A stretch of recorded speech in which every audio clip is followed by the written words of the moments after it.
내가 들었으므로 내 창자가 흔들렸고 그 목소리로 말미암아 내 입술이 떨렸도다. 무리가 우리를 치러 올라오는 환난 날을 내가 기다림으로 썩이는 것이 내 뼈에 들어왔으며 내 몸은 내 처소에서 떨리는도다. 비록 무화과 나무가 무성하지 못하며 포도나무에 열매가 없으며 감람나무에 소출이 없으며 밭에 먹을 것이 없으며 우리의 양이 없으며 외양간에 소가 없을지라도 나는 여호와로 말미암아 즐거워하며 나의 구원의 하나님으로 말미암아 기뻐하리로다.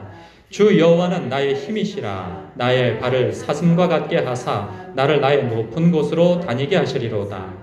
이 노래는 지휘하는 사람을 위하여 내 수금에 맞춘 것이니라. 아멘. 어느덧 연말이 가까워졌어요. 여러분, 지난 한 해 동안 감사한 일들이 참 많으셨을 것이라 생각되어집니다. 시간이 좀 지났어도요, 좋았던 일들은 꼭 기억에 남게 마련이죠. 최근에 어떤 분은요, 이 감사의 여러 가지 이유들 가운데 몸이 아파서 오랫동안 고생을 하고 계신 분이라고 한다면 하나님께서 그 병을, 질환을 고쳐주신 것 때문에 무척 감사한 분도 계실 겁니다. 최근에 우리 정현숙 권사님이 하나님 앞에 간절히 기도하는 가운데 그냥 자기도 모르게 그동안 이 고질병과 같은 이 무릎이 그냥 갑자기 나음을 입었어요. 그래서 얼마나 기뻐하고 감격을 하는지. 저도 금년에 그런 일이 있었어요. 이렇게 허리가 한 30년 동안 고질병으로 있어서 군대에서도 중간에 제대를 했어야 하는 고질병이었는데 금년 초에 하나님 앞에 간절히 기도하다가 이때는 뭐 허리를 고쳐달라고 기도한 게 아니었고 그냥 하나님 앞에 간절히 하나님을 찾고 구하는 그 기도를 하다가 어느 날 왔다 갔다 하는데 허리가 안 아픈 거예요. 그러다가 지금까지 괜찮아요. 그래서 야 놀랍다. 그 전에는 한참 하나님 앞에 고쳐달라고 수년을 그렇게 했는데 또 안 고쳐주시더니 생각지도 않고 그냥 다른 걸 가지고 기도했는데 그냥 덜컥 허리가 나아버렸어요. 그래서 얼마나 감사한지요. 그런데 웃긴 게요. 재밌는 게 허리는 나았는데 고관절이 또 엄청 아프더라고요. 그때 오랫동안 바닥에 앉아서 기도를 했더니 고관절이 뭐가 잘못됐던가 봐요. 그래서 최근까지 그것 때문에 엄청 고생을 했어요. 제가 걷든지 뛰든지 자다가도 아프고 고관절이 보통 아픈 게 아니더라고요. 이 문제가 생기니까. 그런데 불과 1, 2주 사이에 안 아파요. 제가 고쳐달라고 기도한 것도 아니거든요. 전에는 막 고쳐달라고 막 기도했는데 그것 때문에 낫지도 않았어요. 그런데 요즘에 제가 기도하는 가운데 이렇게 병환 중에 계신 분들이 있으면 이렇게 손을 얹어서 기도하고 막 그랬는데 그분들은 오히려 안 낫고 오히려 제가 나은 거 아닌가 이런 생각이 들어가지고 좀 송구스럽더라고요. 그래서 한동안 주님 제가 좀 기도하면 좀 낫게도 해주시고 그러십시오. 그렇게 좀 해주십시오. 그랬더니 근데 제가 낫게 돼버렸어요. 죄송합니다. 제가 먼저 나와서. 근데 어쨌든 감사하더라고요. 엄청 감사했어요. 어떤 분은 이 직장을 얻게 되어져서 새로운 직장, 마음에 드는 직장을 얻게 되어져서 감사했던 분도 계실 테고요. 그래서 경제적인 문제도 해결되어지는 그러한 모습들이 보이니 감사하는 마음이 있고요. 또 어떤 분은 이렇게 자식의 승진, 그리고 자식들의 결혼, 그리고 손주가 생기는 일들 때문에 감사하기도 하고요. 또 어떤 분은 귀한 만남이 있어서 생각지도 못한 도움을 받게 되어져서 그런 감사한 제목도 있고 말이죠. 우리 교회 같은 경우에는 생각지도 못했어요. 정말. 그런데 갑자기 하나님의 은혜로 급하고 강한 바람처럼 여기로 이사 오게 되지 않았겠어요? 이거 우리의 힘으로 될 수 없었던 것이죠. 그래서 얼마나 감사한지요. 이게 너무 감사해요. 여기서 몇 가지만 언급했지 여러분들이 이면에 물어본다면 아마 나와서 간증하라 한다면 아마 서로 앞다퉈 나와가지고 하나님께서 내게 이런 일을 해주셨습니다. 저런 일을 해주셨습니다. 작은 일에서부터 큰 일까지 아마 그런 간증들을 다 가지고 계실 거예요. 그런데요, 여러분, 이렇게 나에게 있는 이러한 하나님의 인도하심, 때를 따라 돕는 은혜로 그러한 감사한 일들이 있지만 믿지 않는 사람들은 이런 것들을 어떻게 생각할까요? 되려니까 됐지. 다 이렇게 기도한다고 돼? 그냥 다 될 때 되면 되는 거고 안 될 일은 또 안 되고 그러는 거지. 그렇게 생각하지 않겠어요? 그러니까 재수가 좋아서 그렇게 되는 거지 이렇게 생각합니다. 그러나 하나님의 사람들은 우리는 우연을 기대하지도 않고요. 하나님의 필연과 하나님의 계획과 인도하심을 우리는 바라는 사람들이고 그걸 믿는 사람들이기에 하나님께서 때를 따라 돕는 은혜로 이런 은혜를 주셨습니다 라고 고백할 수밖에 없고 감사할 수밖에 없는 거죠. 이렇게 좋은 일에는요 당연히 감사할 수 있지 않겠어요? 그렇죠? 그렇다면요 이건 어떨까요? 계획했던 일이 틀어집니다. 그리고 간절히 소망했던 일이 비껴나가요. 다 됐다 생각했는 일이 그냥 다 된 밥에 뭐 콧바트리듯이 안 돼버린 일들이 생겨나고요. 그래서 이게 누가 봐도 이거는 불평해도 돼, 불만해도 돼 이러한 상황들의 연속이에요. 내 삶에. 그런데 그럼에도 불구하고 여러분 그런 상황에서도 하나님께 감사할 수 있는 믿음이 여러분들에게 있습니까? 할렐루야. 할렐루야. 제가 담임 목사로서 너무 감사하고 그리고 여러분들 같이 신앙심이 좋으신 분들과 함께 신앙생활을 하고 있다는 것이 저에게 영광입니다. 사실 그것이 진짜 감사지요. 이게 정말 그게 감사지요. 예수님은요 이런 말씀을 하신 바가 있어요. 이 불신자들도 다 할 만한 것을 하는 것이 무슨 상이 있겠느냐. 불신자들도 자기한테 잘하는 사람은 가서 잘하지 않겠느냐. 그런데 그런 것들은 이 셈이 밝은 세리들도 그렇게 하느니라. 나의 백성, 하나님의 백성들은 원수도 사랑하고 핍박하는 자도 가서 기도해줘야 한다. 이것이 하나님의 백성의 마음 자세고 삶의 태도이니라. 이리 말씀하시거든요. 이 원리는 똑같습니다. 우리의 삶 가운데에서 기뻐하고 즐거워하고 감사할 만한 거 가지고 감사하고 기뻐하는 거 누가 못하겠어요? 여러분 아까처럼 불신자 믿지 않는 분들이 될래니까 되지 재수가 좋아서 된 거지 이렇게 생각하는 사람들이요 자신에게 있어서 횡재가 있으면은 그냥 기뻐하고 즐거워하고 대상이 누군지도 모르지만 감사해야 한단 말이에요. 아이고 감사해라, 아이고 고마워라. 예수 믿으세요? 아니요. 이런단 말이죠. 그런 사람들도 기뻐하고 감사해요. 그런데요 원리는 다 같은 거죠. 그렇게 감사할 수 있는 상황에는 다 감사할 수 있다는 거죠. 근데 하나님께서 우리에게 요구하시는 바는 무엇이냐? 감사할 수 없는 상황에도 감사할 수 있는 믿음을 갖기를 원하신다는 거예요. 그래서 성령께서 사도 바울을 통하여서 데살로니가 전서에 이런 말씀을 하고 있어요. 항상 기뻐하라. 쉬지 말고 기도하라. 범사에 감사하라. 이것이 그리스도 예수 안에서 너희를 향하신 하나님의 뜻이니라. 아멘이죠. 아멘이죠. 그런데요 여러분 이게 정말 마음에 와닿아서 아멘하고 그렇게 감사하고 기뻐할 수 있는 것과 여러분 하라니까 하는 거하고 또 다른 거예요. 예? 하나님이 또 성경이 그렇게 말씀하시니까 내가 기뻐할 수 없는 상황에도 기뻐해야지. 아멘 감사합니다. 이런 분도 계세요.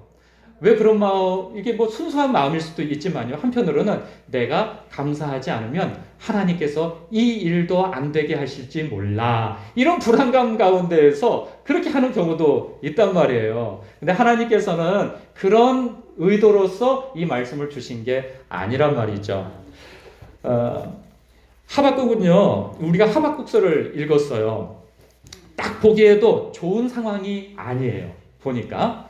뭐라고 나와 있어요? 없고 다 이 결핍만 얘기하고 있어요. 보니까 비록 무화과 나무가 무성하지 못하며 포도나무에 열매가 없고요, 감람나무에 소출이 없고요, 밭에 먹을 것이 없고 우리의 양이 없고 외양간에 소가 없대요. 여러분 고대 시대 때 먹고 사는 문제, 경제활동 유일한 것은 이 농업과 목축업이에요. 그런데 이 농업을 해서 먹고 살아야 할 사람이 이 열매가 아무것도 없네요. 아니 우리의 양도 없고 외양간에 송아지도 없어요. 이런 상황인데 기뻐하고 즐거워한대요. 이게 놀라운 일 아니에요? 무소유 정신인가요? 이 사람은 무소유의 삶을 누리기에 나는 그런 거 없어도 괜찮아 이런 걸까요? 아니면 극단적으로 이 사람은 태생 자체가 긍정적 마인드를 가지고 있기 때문에 그런 마음을 가질까요? 아니면 삶의 달관을 해가지고 이래도 흥 저래도 흥 이런 걸까요?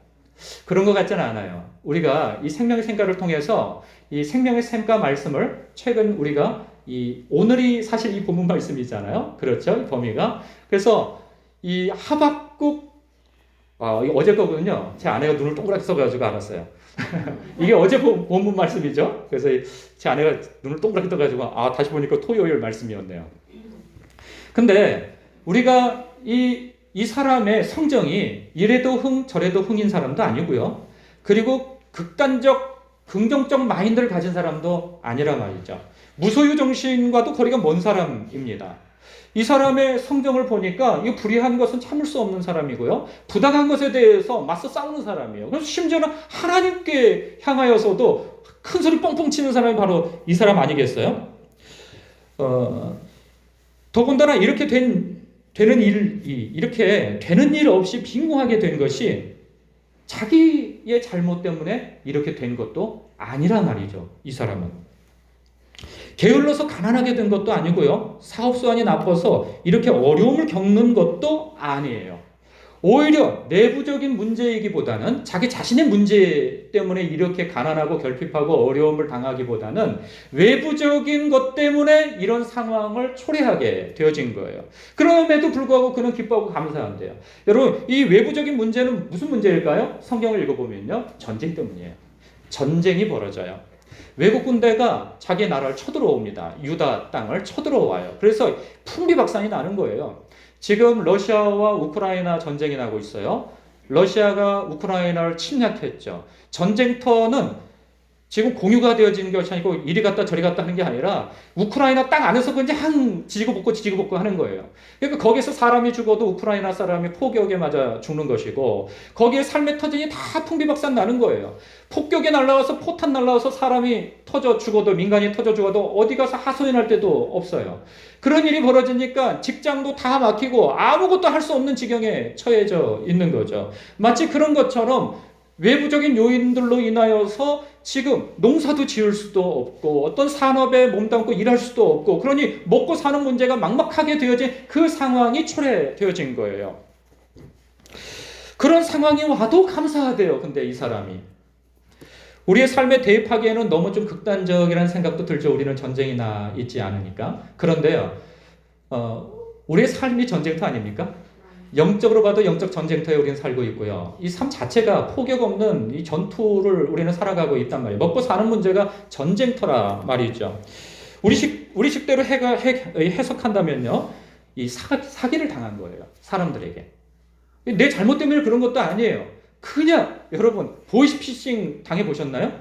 이 사람들 얼마나 치밀하게 계획을 해가지고 자기가 속일 사람에 대해서 철저하게 공부를 합니다. 이 사람들. 연구를 해가지고 그 사람이 전화하는 동선까지도 다 막아놓고 질문에 대해서 수차례 연습을 하고 해가지고 그렇게 해서 사기를 쳐요. 이거 한번 빠져들면 마음의 준비를 하고 있어도 안 넘어갈 수 없는 상황이 되어진대요. 이러한 상황에 사기를 당하고요. 가족 중에 한 사람이 보증을 잘못 써서 재산적으로 큰 손해를 입게 된다든가 혹은 또 가족 중에 누군가 사업을 크게 벌인 것이 잘 될 거라고 생각했는데 그 한 사람이 잘못된 것으로 인하여서 연대보증으로 다 묶여가지고 엉망진창이 되어지는 상황도 벌어지고요. 이도저도 아니면 갑자기 풍소해나 전염병, 코로나와 같은 그런 상황에 생겨나서 그냥 경제적인 큰 어려움을 당하고 육체적인 어려움을 당하고 하는 일을 이 막막한 일들을 당하게 된다는 거예요. 그런데 감사해요. 오히려 기뻐하고 즐거워한대요.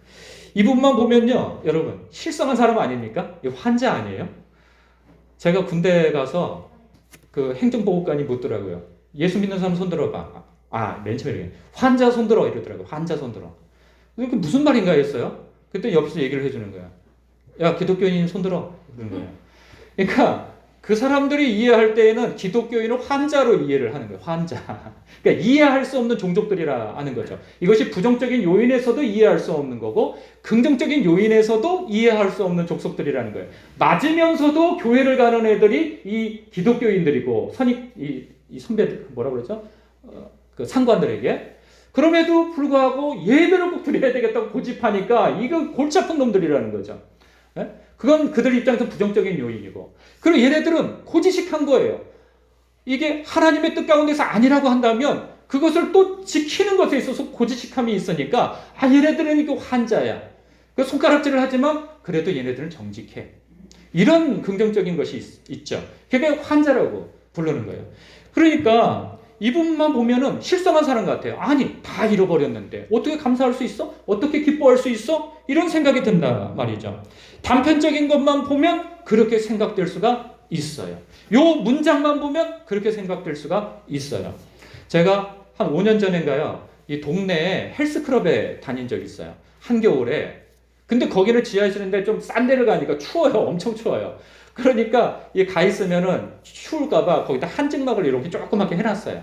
그래서 거기서 몸을 달구고 나와서 운동을 하라는 거죠. 저도 그 안에 쏙 들어가 있었어요. 그랬더니 그 시간대가 아줌마들이 오시는 시간대였는지 아줌마들이 한 무리가 수룩 들어오는 거예요. 그래서 아줌마들 특히 있잖아요. 막 밀어내고 앉고 저는 구석쟁이 이렇게 앉아 있었어요. 저는 신경도 안 써요. 자기들끼리 막 얘기를 하는 거예요. 근데 어떤 아주머니 한 분이 이런 얘기를 해요. 그때 누구 있잖아요. 저는 모르잖아요. 자기들끼리 알아요. 그 사람 저기 자식이 죽었대. 한 사람이 그렇게 얘기를 했어요. 자식이 죽었대. 그러니까 저쪽 한 사람이 그래서 요즘에 안 보였구나 그러는 거예요. 그래서 처음 말 꺼낸 사람이 이러는 거예요. 신앙은 내가 거기를 좀 다녀와 봤는데 신앙은 좀 뭔가 다르긴 다른 것 같아. 그 사람이 그러는데 자기 자식이 죽었는데도 감사하다고 그러더라고. 도대체 어떻게 그런 마음이 들 수 있을까? 나는 그게 너무 의문이고, 그리고 그런 상황에서도 감사할 수 있다고 하는 그 힘은 도대체 뭘까? 이런 심오한 얘기를 하는 거예요. 저는 그래서 갑자기 귀가 이렇게 딱 열리고, 다른 짓 하고 있다가 귀가 쫙 열려가지고 도대체 무슨 말을 하려고 하나? 이렇게. 그러니까 그 사람은 긍정적인 생각을 가진 거예요. 그래서 그 신앙이라고 하는 것이 도대체 무엇이기에 그런 상황에서 다 자식 키우는 사람들 아니겠어요? 그런 상황 가운데서 그렇게 감사할 수 있는지, 자기가 자기 삶을 돌아볼 때에는 좋은 일이 있어도 시큰둥하는 삶을 사는데 그렇게 자신의 삶에 송두리치 뿌리치 나갈 것 같은 그런 상황에 처해 있음에도 불구하고 감사하다니 어떻게 그럴 수가 있을까 하면서 나도 신앙에 대해서 한번 관심을 가져야 될 것 같아. 이런 마음이 딱 얘기를 하는데 갑자기 한 사람이 딱 중간에 차고 들어오는 거예요. 미친 거 아니야? 자기 자식이 죽었는데 어떻게 감사할 수가 있어? 나는 내 자식이 죽었다 그러면 난 따라 죽던가 아니면 난 몇 날 며칠 식음을 전폐하고 울고불고 해가지고 아마 실신을 해서 아마 나는 어떻게 될지도 몰라. 그 미친 사람이지. 그 무슨 감사는 무슨 놈의 감사야? 그게 감사할 일이야? 제정신이 아니야. 이러는 거예요. 이거 교회 다니는 것들 다 미쳤어. 이런 얘기를 하는 거예요. 그 사람은 뭘 놓치고 있을까요? 그 사람은 실제로 자기 자식을 잃지 않았어요. 그래서 진짜 잃은 사람의 그 상황을 보지 못했어요. 진짜 잃은 사람은 좋아서 감사합니다 그랬을까요? 그렇지 않죠. 그 과정이 있는 거죠. 과정이. 그 과정을 다 빼놓고 그것만 보면 이해할 수 없는 환자 같은 사람이죠. 제정신이 아니죠. 정말 말 그대로. 또 하나, 그 자식을 잃은 그 여인의 신앙을 알지 못하죠. 그 배후에서 역사하시는 하나님의 존재를 믿지 않으니까 그 사람이 감사하다고 하는 말에 절대로 이해할 수 없는 거예요. 그러니까 미쳤다고 얘기할 수밖에 없는 것이죠. 하박국에 대해서도 마찬가지예요. 지금 쫄딱 망해가지고요. 거지도 그런 거지가 없어요. 기뻐하고 즐거워한다니 이 제정신이 아닌 것처럼 보이는 거죠. 그렇게 선지자니까 그게 가능해. 우리는 아니야. 이런 생각이 들 수밖에 없는 거죠. 더군다나 하나님께서 이 모든 일을 주도하신 가운데 일어나는 일이라고 하는데도 기뻐하고 즐거워한대요. 그러나 그의 입장과 상황을 알고 또 하나님에 대한 신앙이 있는 사람은요, 그의 고백에 공감이 갈 거예요. 아마 이 가운데서도 섞여 계실 거예요. 어떻게 그걸 감사할 수가 있어? 제정신이 아니지. 그러나 이 하박국을 통해서 깊은 묵상을 하신 분이라고 한다면 이 부분에 대해서 자신의 삶과 신앙과 감정이 이입이 되어져서 그래, 그럴 수 있지라고 하는 생각이 들 수 있어요. 그렇기 때문에 우리는 먼저 이 배경을 좀 알 필요가 있어요. 간략하게 설명해 드릴게요. 이 하박국은요, 남유다 말기의 선지자예요. 근데 이 사람이 딱 보니까 이 나라가 온통 부정부패 투성이에요. 부정부패가 만연한 그러한 가운데 치안이 불안하고 이 정치 지도자들은 다 부패해가지고 어떻게 하면 자기의 권력을 가지고, 사실 하나님께서 그 권력을 주시고 그 자리를 주신 것은 하나님의 성품으로 하나님의 나라에서 하나님의 백성들을, 양떼들을 하나님의 성품으로 돌보고 섬기고 하라고 그렇게 그 위치에 세워주었는데, 그들이 전부 다 자기의 주머니를 채우고 자기의 집을 부유하게 하기 위하여서 다수의 가난한 자들을 것을 빼앗아서, 폭력으로 빼앗아서, 자기의 직권으로 빼앗아서 자기의 주머니를 채워 넣는데 그 속에 자기도 포함되어져 있는 거예요. 그 피해자 가운데. 그러니까 너무나도 괴로운 거죠. 하나님 도대체 뭐 하시는 겁니까? 하나님 이 상황을 보고 어떻게 방관만 하실 수 있습니까? 여러분, 우리도 그런 생각 들지 않습니까? 도대체 하나님이 계신다면 어떻게 이러한 일들을 그냥 두고만 보실 수 있느냐라고 하는 그런 질문들을 사람들이 얼마나 갖고 있습니까? 하나님 정말 가만히 계시깁니까? 이렇게 손 놓고 보시기입니까? 이렇게 막 항변하고 그러는 거죠. 이것을 하나님 앞에 나아가 그렇게 호소를 하는 거예요. 그랬더니 놀라운 일이 벌어졌어요. 하나님께서 그를 만나주셨어요. 그러면서 응답해 주시는 거예요. 야, 나 다 알고 있어. 내가 보고만 있지 않단다. 그러면서 하나님의 계획 하나를 말씀해 주세요. 너희들이 보고 믿을 수 없는 상황이 벌어질 거야. 깜짝 놀라게 되어질 거야. 뭐냐 하면 북방에 있는 이 신흥 바벨론 제국을 일으켜서 그들이 이 남하하여서 남유다를 침략해 들어올 거라는 거예요. 그렇게 해서 내 백성을 박살을 낼 거라는 그런 말씀을 하는 거예요. 그 얘기를 듣고 이 사람은 더 까무러칠 지경인 거죠. 아니, 하나님, 제 말뜻은 그런 게 아닙니다. 아니, 하나님, 이건 아니죠.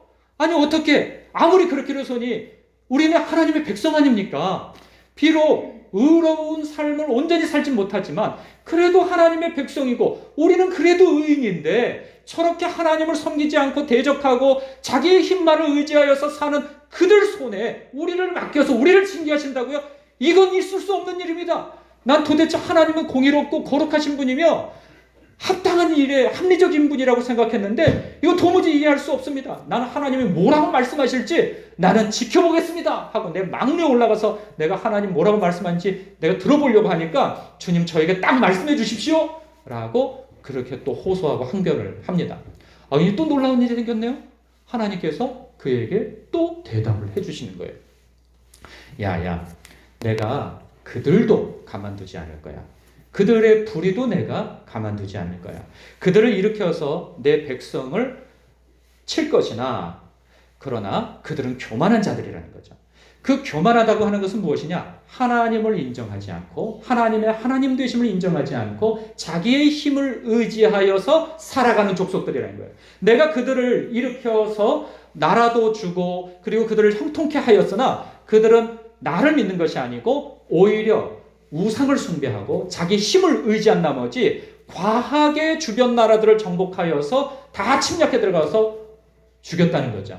그래서 나는 그들이 행한 대로 다른 나라의 침략을 받아 그 나라를 망하게 할 것이다. 아주 무섭게 심판할 것이다. 라고 말씀하세요. 그러나 나의 의인은 그의 믿음으로 말미암아 살게 될 것이다. 이 말씀을 하세요. 그러니까 그가 이 말씀을 듣고 놀랍도록 반응해요. 오 하나님 아버지, 제가 하나님의 그 계획을 듣고 제가 놀랐습니다. 하나님의 그 소식을 듣고 저는 놀랐습니다 하고 그 놀라움을 금치 못하면서 바로 이와 같은 이야기를 하는 거예요. 그런데요 여러분, 이 하박국은 무엇 때문에 놀라워했을까 하는 거예요. 여러분 이렇게 얘기를 들었어도 여러분은 하박국이 놀란 것이 여러분에게도 놀라움이 됩니까? 예, 금방 아멘이 안 돼요. 왜냐하면 지금 하박국과 하나님과의 긴밀한 그런 대화 가운데에서 이러한 그 하박국에 깨달은 것이 있어요. 그런데 이 깨달음이 공유가 되어지지 않는다면 여러분 이 이야기를 듣고 여러분이 기뻐하고 감사할 수가 없어요. 이거는 하박국의 이야기이지 내 이야기가 아니란 말이죠. 너무 동떨어진 얘기란 말이에요. 그런데 원리는 같아요. 그가 고난 가운데에서도 하나님을 기뻐할 수 있는 이유가 무엇인지 바로 이것 때문이에요. 먼저는 무엇이냐 하면 하나님께서 자신을 찾아와 주셨다는 것에 이 사람은 첫 번째 놀라요. 여러분 생각해 보세요. 여러분도 수도 없이 기도하시잖아요. 수도 없이 예배를 드리시고, 그런데 하나님을 인격적으로 만나는 일이 몇 번이나 있습니까? 수십 년의 신앙생활 동안에 흔치 않아요. 물론 늘 하나님의 임재의식 속에서 살아가는 것 때문에 기쁨과 즐거움이 있지만, 특별히 하나님께서 만나주시는 때가 있어요. 이거 자기만 알아요.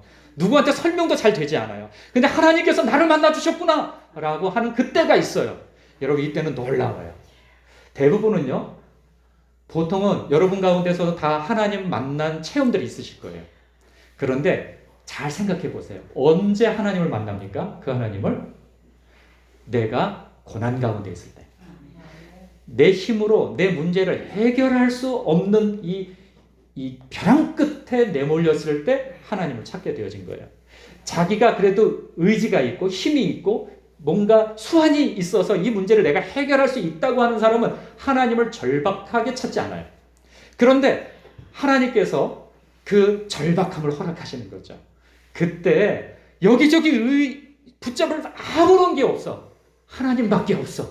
그러면 그 하나님 앞에 간구하고 찾는 거죠. 하나님 나를 불쌍히 여기소서. 그러다 하나님 만난 거 아니에요? 어떤 분은 갑자기 내가 죽을 병에 걸렸는데 그 죽을 병에서 노임을 받게 되어진 것 때문에 감사하고, 내 사업이 완전히 송두리째 망하게 되어가지고 이제 다 길바닥에 나앉게 되어진 그런 상황 가운데에서 하나님을 부르짖었더니 그 하나님께서 만나주신 것으로 인하여서 기뻐하고. 여러분 그런데요, 놀랍게도요, 뭐 그렇게 하나님 만나서 내 문제가 해결되어지는 경우도 있지만, 그냥 하나님께서 만나주신 것만으로도 내 문제가 해결되어지지 않았는데 놀라운 감격이 생긴단 말이에요. 그게 비밀이에요. 여러분 우리가 누군가 어려움을 당했다고 가서 말 몇 마디 한다고 그 사람이 뭐 기쁘고 즐거울 일이 있습니까? 근데 하나님과의 만남은 전혀 달라요. 하나님께서 많은 말씀을 하시지 않고라도 그 하나님 만난 것만으로 놀라운 감격과 이 희열이 생긴단 말이에요. 소망이 생긴단 말이에요. 하나님은 생명이시기 때문에 그래요. 이 생명의 근원자가 우리를 탁 만나주시니까, 우와, 그 크신 하나님이 나를 만나주셨어 하면서 그 크신 하나님에 대한 이 경외감 속에서 그 크신 분이 나를 만나러 와주셨어 하는 것 때문에 오는 나를 향한 하나님의 그 크신 사랑에 감격하는 거예요. 그 감격이 하박국에게 있는 거예요. 그런가 하면요, 두 번째는요, 하나님이 다 보고 계셨다는 것을 알게 된 것 때문에 그는 기뻐하고 즐거워하게 되어져요. 여러분, 그는 하나님이 방관하고 계신다고 생각했어요. 방관하고. 하나님은 그냥 팔짱 끼고 계신다고 생각했어요. 우리도 그럴 때 있잖아요. 우리의 삶에 하나님은 알고 계실까? 할 만한 일들이 있잖아요. 하나님은 나의 섬김을 알고 계실까? 하나님은 나의 이 아픔을 알고 계실까? 하나님은 나의 이 외로움을, 나의 이 억울함과 원통함을 알고 계실까? 하나님은 나의 이 막막한 형편과 그리고 이 처지를 과연 알고 계실까? 알고 계신다면 하면서 그런 서운한 마음이 들 때가 있단 말이에요. 그런데 하나님이 찾아와 주셨단 말이에요. 그러면서 하나님께서 주시는 음성이 무엇이겠어요? 알고 있다는 거죠. 하박국은 하나님은 모르고 계신다고 생각했어요. 근데 하나님의 응답 속에서 하나님이 다 알고 계심을 그는 알게 되어진 거예요. 여러분 하나님을 만나게 되어지면 그것 때문에 큰 위로가 되어지는 거예요. 여러분 누가 나의 형편과 처지와 마음을 알아주는 것만으로도 얼마나 위로가 되고 힘이 되어집니까? 근데 그 하나님께서 알아주신다니 이게 얼마나 큰 위로가 되고 기쁨이 되어져요. 나 여기까지인가? 이제 그만하고 싶다 라고 하는 생각이 들 그 무렵에 네 마음 아니다 내가, 이 말씀 한마디에 그는 다시 일어설 수 있는 거예요. 여러분 그런가 하면요, 세 번째, 하나님은 심판하시는 하나님이심을 하박국은 알게 되어졌어요. 심판은요 죄인에게는 아주 두려운 날입니다.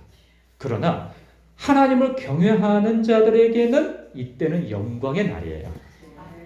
시험은 시험 준비가 안 된 사람들에게는 이거 기분 나쁜 날이에요. 이 시험은 도대체 왜 만들어가지고 우리를 맨날 이렇게 괴롭히냐, 맨날 이런 생각을 하는데, 시험 준비를 충실히 하는 성실한 시험 공부하는 사람들에게 있어서는 이날은 자기의 실력을 드러낼 수 있는 영광의 날이란 말이죠.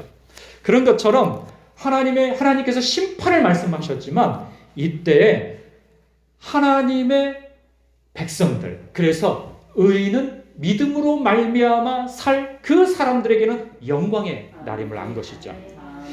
이런 마음 들지 않아요?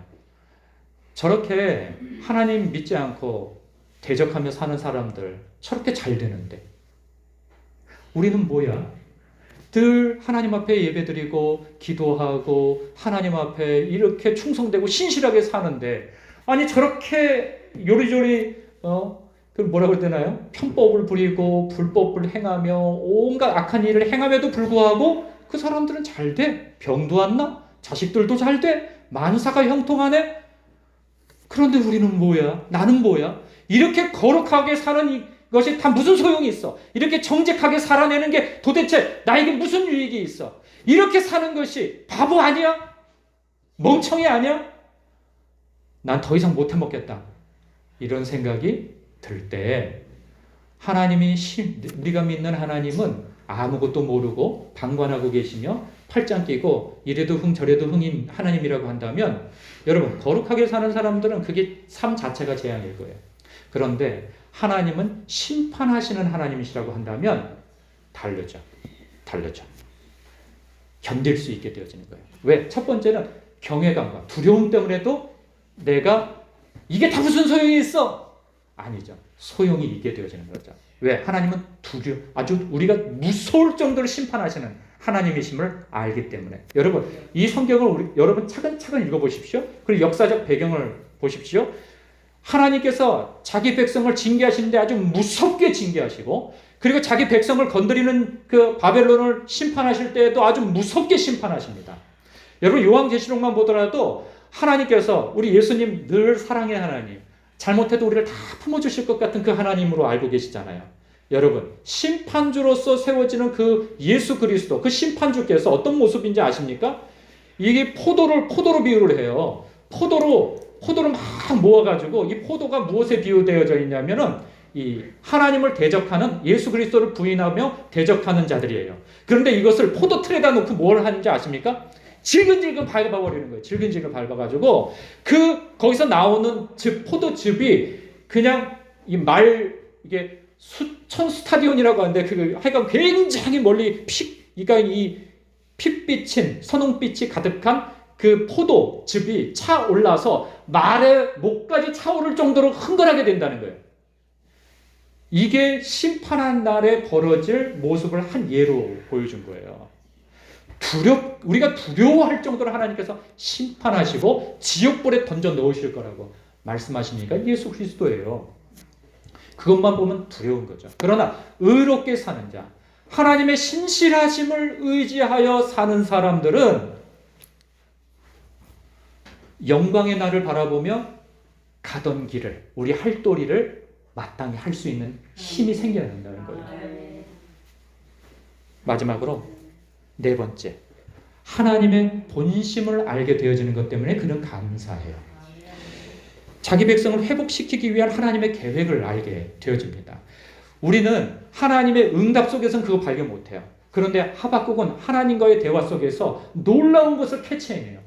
우와! 하나님께서 자기 백성을 아주 멸하시기 위해서 심판하시는 게 아니구나. 없애버리려고 징계하시는 게 아니구나. 살리시고 회복시키셔서 가나안 땅에 집어넣으려고 하는 출애굽 백성들, 그 사람들을 연상하면서 와, 하나님께서 자기 백성을 이렇게 구원하시려고 계획을 가지시는구나 하는 것을 그는 알게 되어져요. 그러면서 3장 전체에는 어떤 내용을 이야기하냐면 그가 과거를 떠올려요. 그래서 하나님께서 이스라엘 백성, 이 애굽에 붙잡혀서 포로되어져서 살고 있는 그들을 하나님께서 무섭게 애굽의 그 군인들을 징계하심으로 인해서 그들을 끌어내셔서 가나안 땅으로 가기까지 그들을 돌보신 그 과정을 떠올리면서 하나님께서 이 바벨론을 들어서 우리 하나님의 백성인 유다 백성을 치시지만 결국은 그들을 멸하기 위함이 아니고 죽이기 위한 목적이 아니고 그들을 결국은 하나님의 백성으로 온전히 세우기 위해서 그들을 무섭게 회초리를 들고 그렇게 해서 그들을 잘 훈련시키고 다듬어서 다시금 고향 땅으로 돌아오게 할 계획을 가지고 계시는구나. 그래서 하나님의 나라를 계속 이어가게 하시려고 하시는구나. 그것을 본단 말이에요. 그렇기 때문에 와, 우리 하나님은 신실한 하나님이셔. 신실함이 무엇입니까? 붙잡았던 손을 놓지 않는 하나님이심을 그는 알게 되어진 거예요. 여러분, 여기까지만 하고 얘기가 끝난다면 우리에게 얻는 것이 무엇이겠습니까? 우리는 이스라엘 백성이 아니잖아요. 그러면 우리의 시점에서 무엇을 봐야 하겠느냐라는 거예요. 여러분, 심판주의신 하나님을 바라봄으로 사는 것도 우리는 의롭게 살 수 있지만 그것만으로는 살 수 없어요. 우리 하나님은 동시에 사랑의 하나님이시라는 거예요. 우리가 바라봐야 할 지점은 어디입니까? 우리가 회상하고 떠올려야 할 부분이 어디겠어요? 바로 십자가인 거예요. 여러분, 하나님을 경험했던가 경험하지 못했던가 우리가 모두 이 성경 속에서 우리를 구원하시는 하나님, 그 사랑을 떠올릴 수 있는 지점은 바로 십자가인 거예요. 십자가. 여러분, 우리도 하나님 앞에 죄인 되었을 때였어요. 우리가 하나님과 원수관계였을 때이고요. 하나님 앞에 어느 것 하나 기특한 구석이 없는 그러한 때에 하나님께서 우리를 아끼시기 위해서 당신의 독생자도 아끼지 아니하신 그 형틀이 바로 십자가입니다. 저주의 형틀이 바로 십자가였던 거예요. 우리 예수님께서 우리를 아끼시기 위해서 하나님의 그 계획, 우리를 구원하실 그 계획에 기꺼운 마음으로 순종하여서 십자가 지신 그런 온 인류의 저주를 다 받는 그곳이 바로 십자가란 말이에요. 원래는 우리가 받아야 할 저주의 자리였던 거예요. 그런데 하나님께서 우리를 아끼시기 위해서 당신의 아들도 아끼지 아니하실 만큼 우리를 사랑하시는 그 사랑의 정점이 십자가라 하는 거예요. 그래서 여러분, 로마서 5장에서는 이런 말씀을 해요. 우리가 그렇게 악할 때 하나님께서 자기의 아들을 우리를 위해 아끼지 아니하셨다면 지금 자녀된 지금 하나님 앞에 얼마나 우리가 받아들여지며 그래서 우리가 하나님과 얼마나 화평을 누려야 할 자리에 있는 것인가 보라 하는 거예요. 여러분, 우리의 삶 가운데에서 우리가 의롭게 살아야 하는 것이 맞죠. 그거 모르는 사람이 어디 있습니까? 하나님 앞에 이렇게 당신의 독생자도 아끼지 아니하시고 우리를 구원하신 그 하나님의 은혜를 생각하면 우리는 지금부터는 계속 의롭게만 살아야 되고 하나님 백성답게만 살아야 돼요. 그거 모르는 사람이 어디 있어요? 근데 우리가 결심한 대로 우리가 의지한 대로 그렇게 사라집니까? 그렇지 않단 말이에요. 우리는 넘어져요 또. 근데 넘어진 거 가지고 또 넘어져요. 하나님 앞에 회개하고 일어섰는데 그거 가지고 또 넘어져. 그런데 여러분, 우리 하나님께서는 물론 그 죄를 슬퍼하세요. 우리가 짓는 그 죄를 슬퍼하세요. 그러나 우리 하나님은 신실하신 하나님이세요. 내가 너 그런 줄 알고 구원했어. 그러니 너의 그 문제를 너 혼자 해결하려고 하지 말고 나에게 가지고 나와. 그러면 네가 7번씩 70번이라도 그 문제를 가지고 나에게 나와서 용서를 구하면 내가 용서해 줄 것이고 그리고 너의 삶을 새롭게 해줄 거야 라고 하시는 이가 우리 하나님이신 거예요. 그래서 여러분, 어떤 때에는 좀 뻔뻔함도 필요해요. 뻔뻔함도 필요해요. 너무 스스로 의로워가지고 내가 이럴 바에는 교회를 다니지 말아야지, 내가 이럴 바에는 내가 목사를 하지 말아야지, 내가 이럴 바에는 내가 집사도 하지 말아야지. 자기 의에 사로잡혀서 뭘 하지 마시고 하나님께서 뭘 하고 하시는 거에 귀 기울이셔야 돼요. 하나님께서 용서하셨다 하면은 그 용서를 받아들여야 하는 것이고요. 내가 죄 가운데 있어서 하나님이 용서하지 않는 상황에 있다면은 마땅히 하나님 앞에 가서 그 문제를 해결함 받아야 하는 것이죠. 하나님께서 그렇게 우리를 사랑하신다면 우리의 삶 가운데 혹 어려움이 있고 이거 하나님이 날 치셔서 이렇게 되나? 실제로는 그렇지 않은데 그런 마음이 들 때가 있어요. 그렇다 하더라도 우리가 돌아갈 지점이 어디예요? 하나님이 내가 하나님 앞에 기특한 구석이 아무것도 없는 이러한 이 죄인 되었을 때 나를 구원하신 십자가의 은혜로 나를 구원하신 하나님이라고 한다면 지금 설령 내가 이렇게 못난 모습으로 있고 내가 구질구질해서 이렇게 무너진 상황에 있다 할지라도 하나님은 나를 놓지 않으실 거야. 붙잡은 손을 놓지 않으실 거야 라고 하는 믿음을 가질 때 내 형편이 어그러지고 비틀어지고 다시 내 힘으로 일어설 수 없는 지경에 놓여 있다 할지라도 우리 구원하시는 하나님 때문에 기뻐하고 즐거워할 힘이 생긴다는 거예요. 이게 진짜 감사인 거예요. 여러분, 이 감사의 원리는 바로 여기에 있는 거예요. 여러분, 훈련도 이것이 먼저 선제가 되어져야, 이 믿음이 하나님 앞에 있어야 우리가 훈련 가운데 매사에 기뻐하고 매사에 감사할 수 있는 것이지, 이거 없이 아유 하나님이 감사하랬어 그러니 감사해야지 기뻐해야지, 이거 정신병자 돼요. 환자 돼요. 먼저 날 향한 하나님의 그 크신 사랑의 감동이 먼저 필요한 것입니다. 날 이렇게 사랑하시는 하나님이라고 한다면 나를 이렇게 내버려 두지 아니하실 거야. 합력하여 선을 이루어 주실 거야. 합력하여 복을 주실 거야. 나는 그 하나님 믿어. 할 때 나의 처해진 모든 처지 가운데 기쁨과 감사함으로 하나님 앞에 반응할 수 있는 것이죠. 그 믿음으로 여러분 늘 서 계시길 주님의 이름으로 축복합니다. 기도하겠습니다.